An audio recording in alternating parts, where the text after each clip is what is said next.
tell you. See that building over there? That is called using the Pythagorean theorem.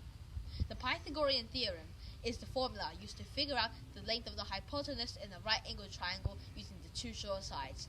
That building over there is held up by the right angle, which can be calculated using the Pythagorean theorem. Now, wait, what are you doing? What you just saw there was me detonating an explosive under that building. The explosive will shatter the right angles in that building, bringing the building to the ground.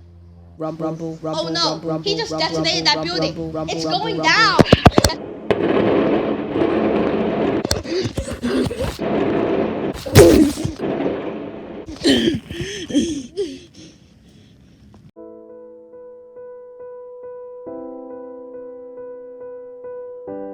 We are experiencing technical difficulties. Please stand by. So, I'm a game designer and I design games, and I'm going to teach you that the Pythagorean theorem can be used in almost everything, even this topic. And so the example I'm going to be using is a platformer, which is what most online games are. And so there are two main ingredients to a platformer: the character which you control and is you, and usually you just go from left to right or whatever it is, and the terrain, which is the ground of the character, and the physics are coded to actually use that as ground. And we're going to be taking a look at this because even though the original code entails the Pythagorean theorem, you can still use it in this.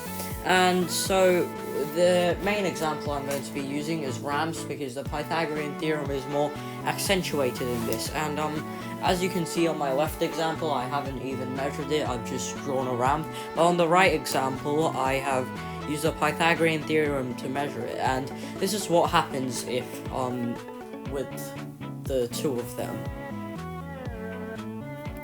For the left one, it's not counted as actual ground and it just phases through, but for the right one it works. Thank you. Hello people, I'm a farmer, and today I want to demonstrate a problem of where I want to split my garden in half to stop my dog eating all my roses. Okay, so we're going to use the Pythagoras theorem to solve this. So a squared plus b squared equals to c squared.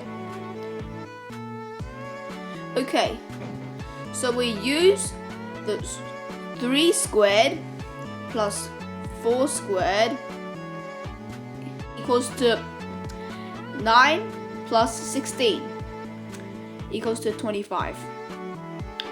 The square root of 25 equals to 5. So we know that bit that splits the dog from the roses is 5 meters long. Okay, so I want to know the amount of fencing I need for the entire garden.